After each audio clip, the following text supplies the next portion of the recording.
Nasihat Imam Jitro ini menggambarkan kepada kita pentingnya delegasi. Menggambarkan kepada kita pentingnya untuk menghargai potensi umat, anggota jemaat, untuk diberi kesempatan untuk terlibat dan berperan.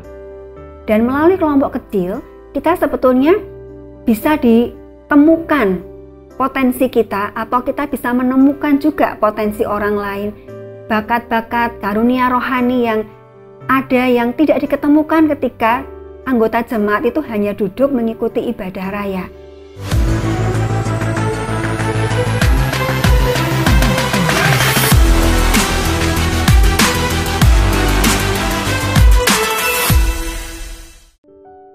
Selamat bergabung kembali bersama dengan saya, Bapak Ibu, Saudara-saudari, Shalom. Biasanya saya menyampaikan tentang seri tokoh di dalam Walking with God. Tetapi saya mau melanjutkan dalam bagian selingan ini, sisipan We Walk with God, tentang gereja, tentang kita. Pada materi yang ketiga ini, saya dan istri saya akan mengajak Bapak Ibu untuk belajar tentang kelompok kecil ini sesungguhnya ada di dalam Alkitab kita, baik Perjanjian Lama maupun Perjanjian Baru. Saya akan memulai dengan mengajak Bapak Ibu untuk melihat tentang Imam Jitro. Pada saat Imam Jitro mengunjungi menantunya Musa, dan melihat Musa sedang kewalahan mengadili umat yang datang, bahkan digambarkan dari pagi sampai petang. Musa menjadi terforsir dan bangsa Israel kelelahan untuk menunggu saat mereka untuk bertemu dengan Musa. Karena itu Imam Jitro kemudian memberikan nasihatnya di dalam Keluaran pasal 18 ayat 17 sampai dengan 23, yang ia katakan, jikalau Tuhan Allahmu setuju. Lalu dia memberikan nasihat, kelompokkan bangsa Israel ini dalam kelompok 10 orang, 10 orang. Dan kemudian pada tahap berikutnya, gabungkan 5 kelompok 10 orang ini menjadi kelompok 50 orang. Dan pada tahap yang ketiga, gabungkan 2 kelompok 50 orang ini menjadi kelompok 100 orang. Dan yang keempat, gabungkan 10 kelompok dari kelompok 100 ini menjadi kelompok 1000 orang. Dan apakah itu secara otomatis maupun secara aklamasi dipilih? Dengan sendirinya akan muncul yang namanya pemimpin 10 orang, kelompok 10 orang, pemimpin kelompok 50 orang, pemimpin kelompok 100 orang, dan pemimpin kelompok 1000 orang. Di dalam nasihat Jitro ini kita menemukan 3 hal. Yang pertama adalah umat Israel seperti kita juga membutuhkan orang lain, membutuhkan persahabatan, membutuhkan kelompok. Dengan mereka dikelompokkan 10 orang, 10 orang, mereka akan memiliki orang-orang yang dekat, orang-orang yang menjadi sahabat, orang-orang yang akan bersama dengan mereka berjalan bersama. Bila salah satu atau beberapa memiliki masalah, masalah akan dengan cepat dapat diketahui, dapat dibicarakan, dan dicoba untuk diselesaikan di sana. Dan sekaligus masing-masing dari orang-orang Ibrani ini diberi tanggung jawab untuk menjadi gembala kecil bagi saudara-saudara mereka, bagi rekan-rekan mereka. Mereka butuh untuk bukan cuma dipedulikan, tetapi mempedulikan. Bukan cuma dikasihi, tetapi belajar untuk mengasihi. Yang kedua, sudah saya katakan tadi, akan muncul banyak pemimpin. Dan bukan cuma akan banyak pemimpin muncul, pemimpin 10 mungkin akan menjadi sangat banyak. Pemimpin 50, pemimpin 100, pemimpin 1000. Semua pemimpin ini menjadi pembantu Musa. Musa seperti punya sekarang tim rekan pemimpin. Musa seperti punya sekian banyak asisten. Musa akan mengalami bahwa pekerjaannya diringankan oleh karena masalah-masalah akan diselesaikan terlebih dulu dalam kelompok kecil yang 10 orang ini di bawah koordinasi pemimpin 10. Bila ternyata masalah tidak selesai dalam kelompok 10, pemimpin 10 pun tidak mampu, akan dinaikkan untuk ditolong pemimpin 50 orang. Demikian juga bila pemimpin 50 orang kesulitan akan diteruskan, dicoba diselesaikan oleh pemimpin 100 orang. Dan bila tetap pemimpin 100 orang tidak mampu menyelesaikan, akan sampai kepada pemimpin 1000 orang. Dan bila pemimpin 1000 orang pun tidak mampu, baru akan sampai kepada Musa. Jadi masalah yang ditangani Musa, masalah yang mana? Masalah-masalah yang besar, masalah-masalah yang berat, dan biasanya masalah-masalah besar dan masalah-masalah berat tidak banyak. Oleh karena yang banyak itu masalah-masalah kecil, masalah-masalah sederhana, tetapi itu masalah. Karena itu bagi yang bermasalah menjadi sebuah kesulitan besar. Bagi orang lain belum tentu menjadi masalah besar, mungkin dulu masalah, tetapi sudah diselesaikan sehingga mereka punya pengalaman untuk membantu. Bapak, Ibu, Saudara-saudari, apa yang merupakan nasihat Imam Yitro ini kemudian disebut dengan istilah Jitrogestion, dari kata delegation. Nasihat Imam Yitro ini menggambarkan kepada kita pentingnya delegasi. Menggambarkan kepada kita pentingnya untuk menghargai potensi umat, anggota jemaat, untuk diberi kesempatan untuk terlibat dan berperan. Dengan demikian, di dalam kelompok 10, kita bisa menegaskan sekarang, setiap orang mendapatkan 9 rekan. Dia diperhatikan, dia didorong, dia ditopang, dia ditegur, dia didoakan oleh 9 rekan yang tahu permasalahannya. Bukan tidak tahu permasalahannya, tetapi sekaligus tiap-tiap orang dalam kelompok 10 ini diajari untuk bertanggung jawab memberi. Diajari untuk punya tanggung jawab memimpin. Siapa yang harus mereka pimpin? Siapa yang menjadi tanggung jawab mereka? Seluruh bangsa Israel. Bukan cukup 9 rekan yang bersama dengan dia ada dalam kelompok 10. Dia harus memperhatikan 9 rekannya, menjadi gembala kecil bagi 9 rekannya, melayani dan memimpin hanya 9 rekannya. Dan yang kedua, sudah saya sampaikan tadi, kita menemukan upaya untuk menyelesaikan masalah gereja, yaitu gereja selalu mengatakan kesulitan untuk mencari pemimpin. Gereja selalu mengatakan kesulitan untuk melakukan regenerasi. Dengan nasihat Imam Yitro, kita akan segera menemukan banyak pemimpin. Oleh karena apabila kita dikelompokkan, otomatis yang punya bakat memimpin akan segera muncul. Dan kalaupun tidak ada yang bersedia untuk menyodorkan dirinya sendiri, kita dapat memilih siapa yang akan menjadi pemimpin.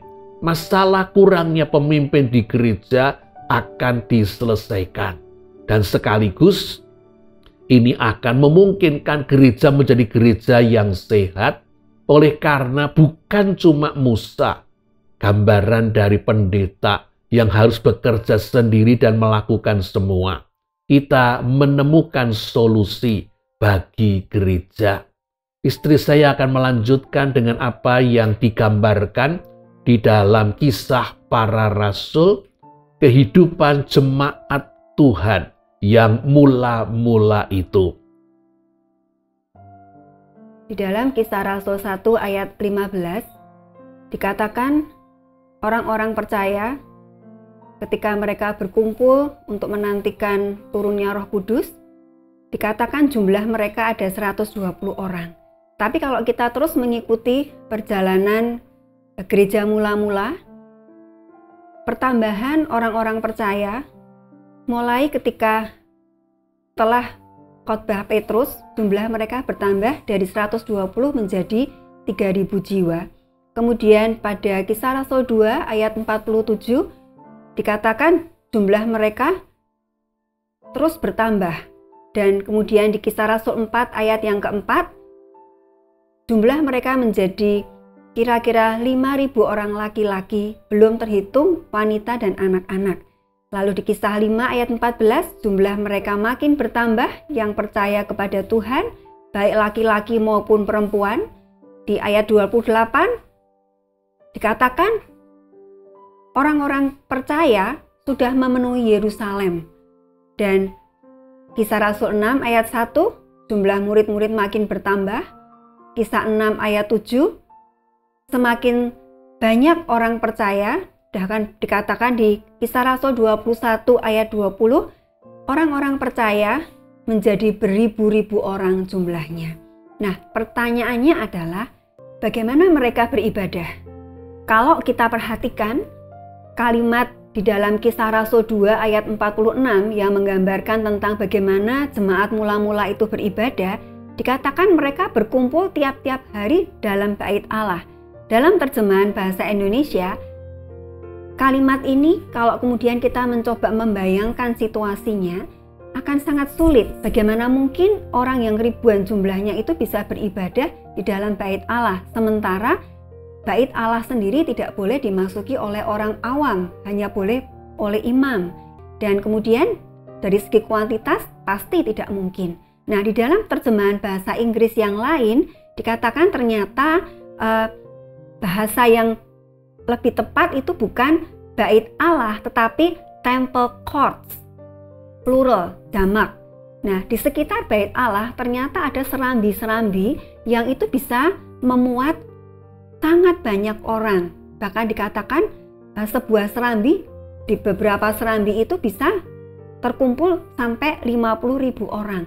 Jadi dimungkinkan sekali orang-orang pada waktu itu memang mereka berkumpul bersama dalam bentuk ibadah, atau dalam dikatakan mereka melakukan worship, penyembahan dan ibadah. Tetapi kemudian di Kisah Rasul 2 ayat 46 juga dikatakan mereka memecah roti bukan di tempat ibadah, mereka memecah roti di rumah masing-masing secara bergilir. Jadi mereka sebetulnya memiliki yang namanya fellowship atau persekutuan bukan di bait Allah tetapi di rumah-rumah. Nah, itulah yang sebetulnya menjadi gambaran gereja pada waktu itu. Maksudnya orang percaya gereja di sini, yaitu mereka melakukan yang namanya ibadah bersama, ibadah raya, tetapi juga mereka melakukan namanya persekutuan atau fellowship di rumah-rumah. Nah, teladan dari gereja mula-mula itu yang harusnya kita ikuti. Itu yang mestinya kita lakukan. Jadi tidak cukup orang hanya beribadah melalui ibadah di gedung gereja yang berkumpul seminggu sekali, tetapi sangat diperlukan untuk beribadah di rumah-rumah untuk melakukan persekutuan. Nah, mengapa kita melakukan persekutuan di dalam kelompok kecil? Yang pertama alasannya karena kelompok kecil itu alkitabiah. Kalau kita perhatikan, begitu Yesus selesai dibaptis oleh Yohanes Pembaptis, apa yang dia lakukan? Yesus langsung memilih beberapa orang untuk menjadi muridnya, dan kemudian dan Tuhan Yesus membentuk kelompok-kelompok kecil dan melayani sedikit orang. Jadi kelompok kecil itu alkitabiah. Yang kedua, kelompok kecil itu bersifat personal. Kalau orang ingin diperhatikan, ya, tidak mungkin mereka itu bisa mendapatkan di dalam ibadah raya.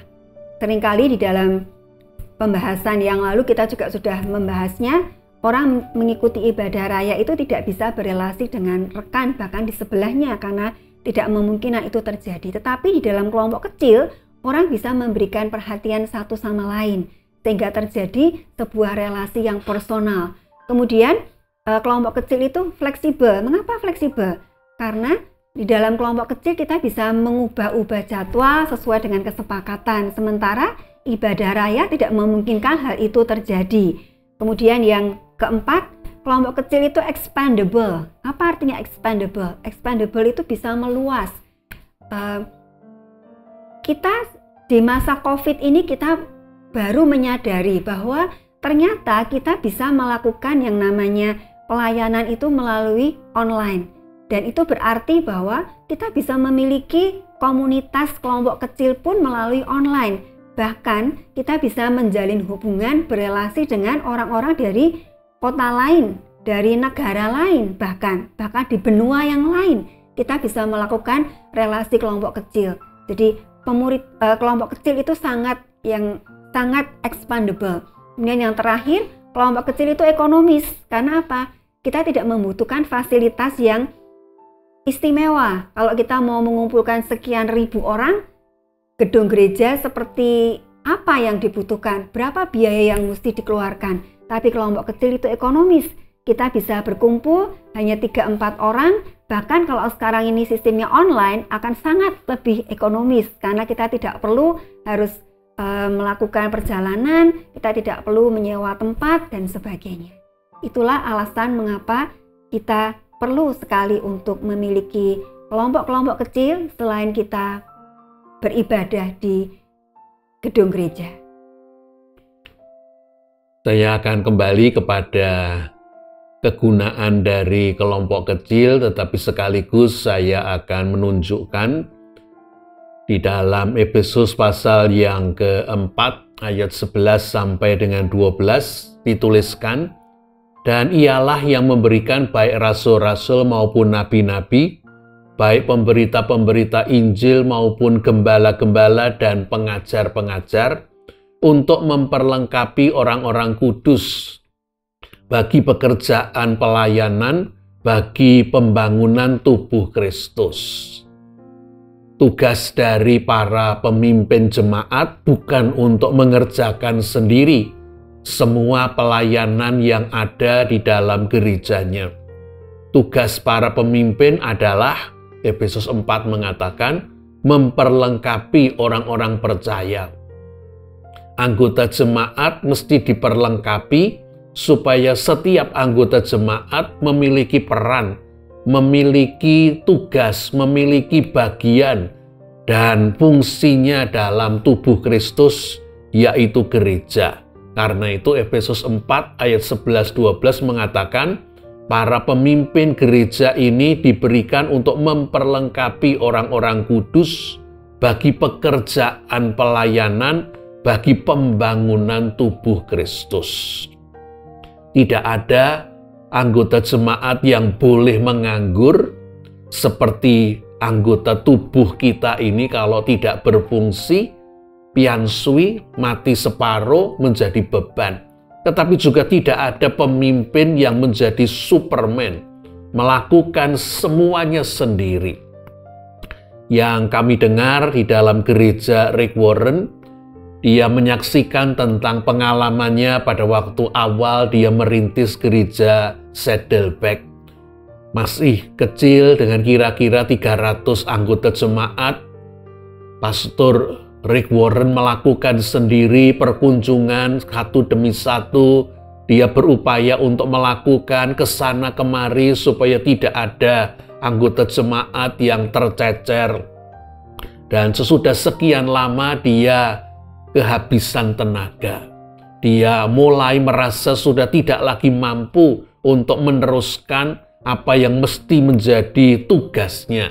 Pada waktu itu dia memahaminya begitu.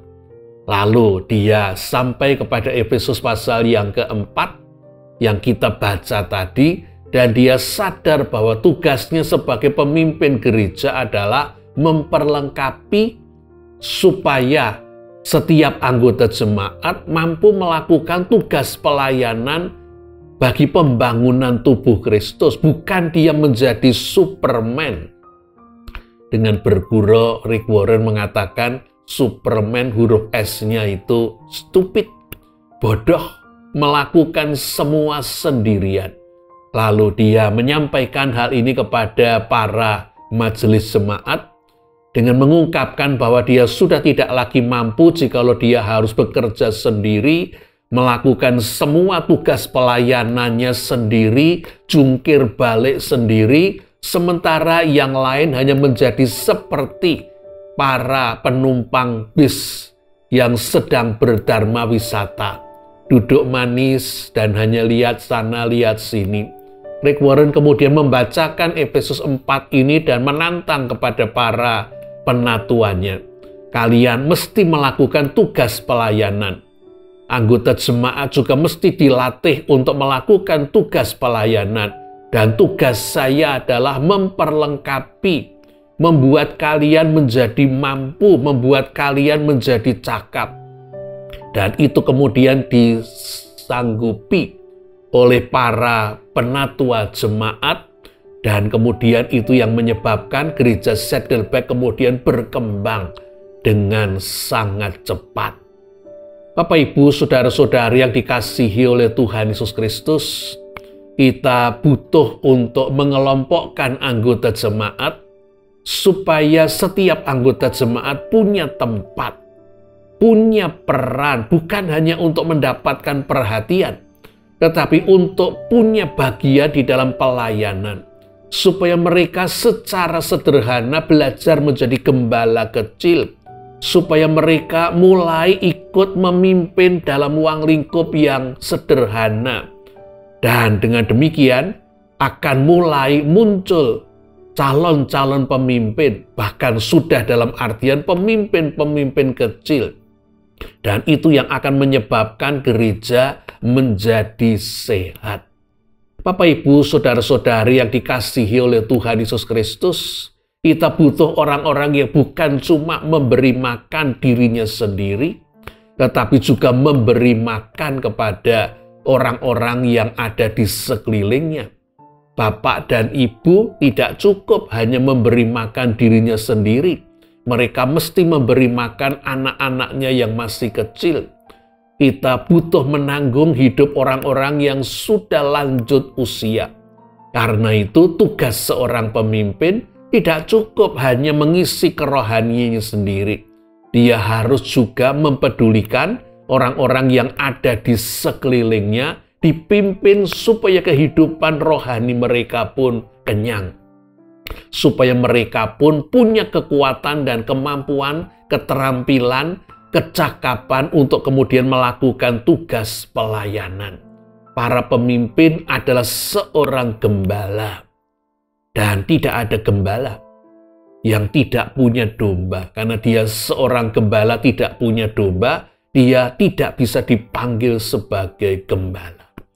Dengan demikian melalui nasihat Yitro maupun juga apa yang kita temukan di dalam persekutuan jemaat mula-mula yang bersekutu di rumah-rumah, kita akan dengan cepat dapat menemukan pemimpin-pemimpin.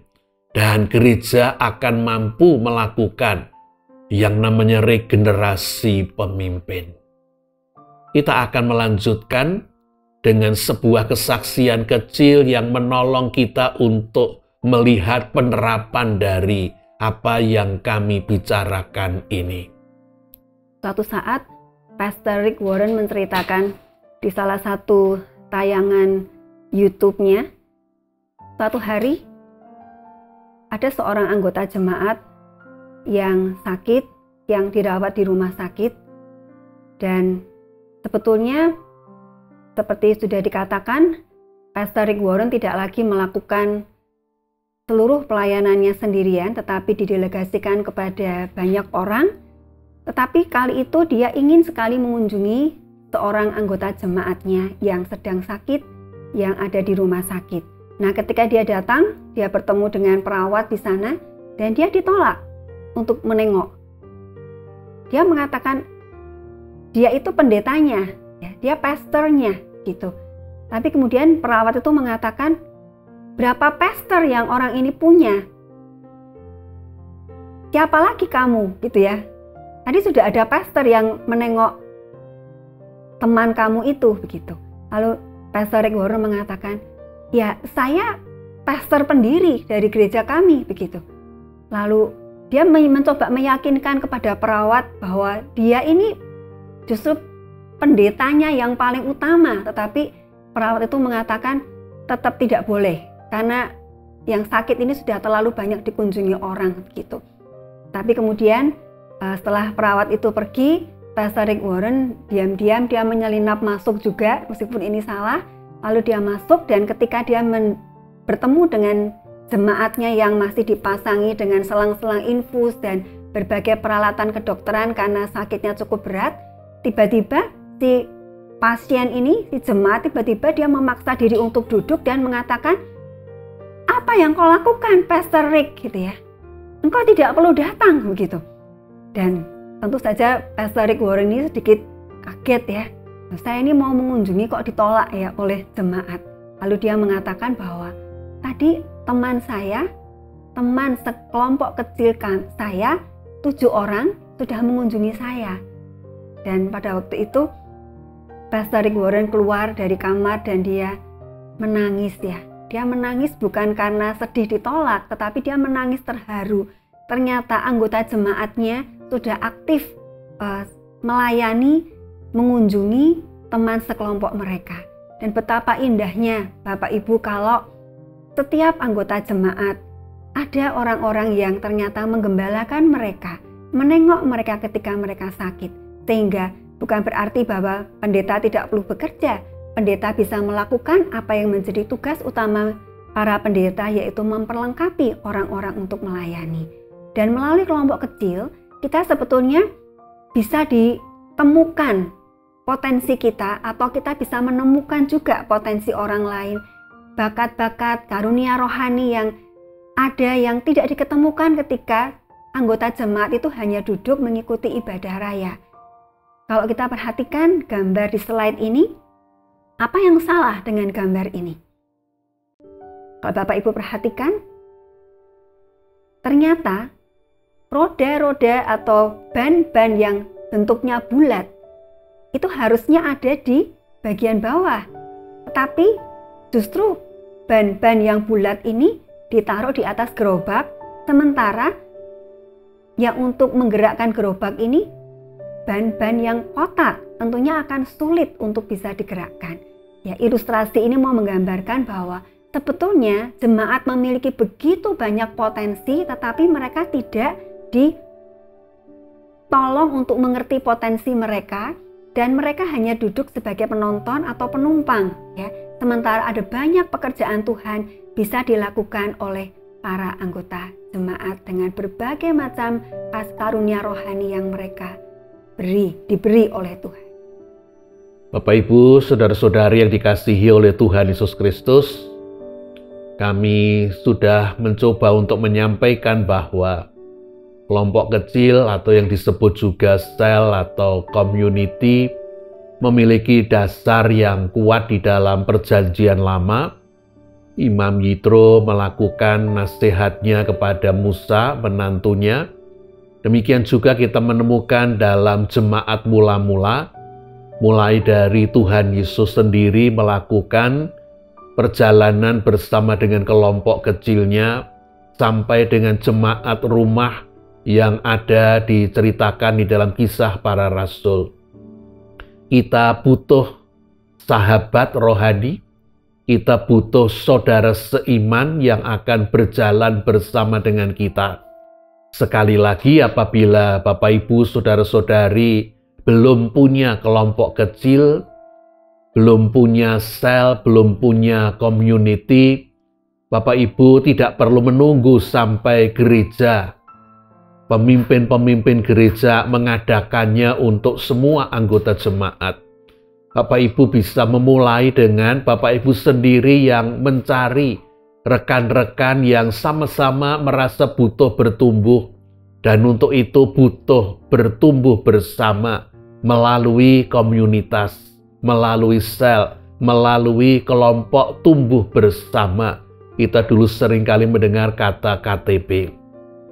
Jangan membiarkan gereja kekurangan pemimpin, oleh karena pemimpin-pemimpin ini memang tidak diciptakan.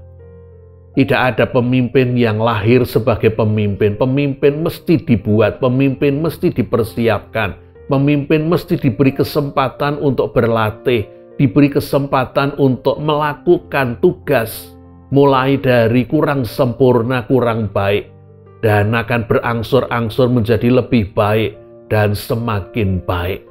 Karena itu sekali lagi Bapak Ibu, bentuklah kelompok sel, kelompok kecil, KTB, kelompok tumbuh bersama, community dengan orang-orang yang bisa Bapak Ibu, saudara-saudari pilih sendiri.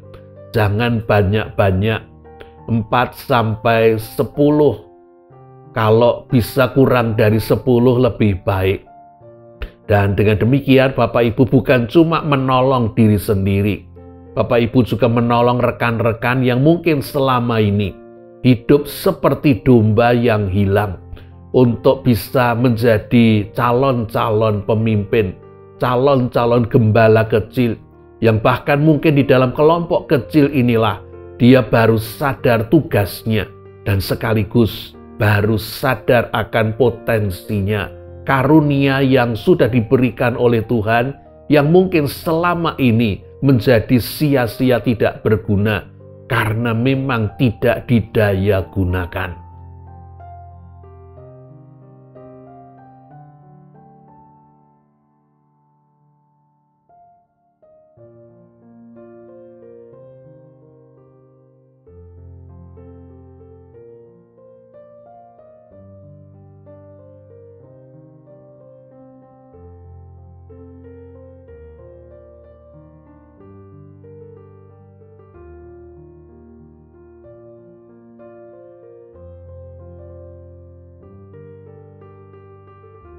Sampai di sini kami berhenti.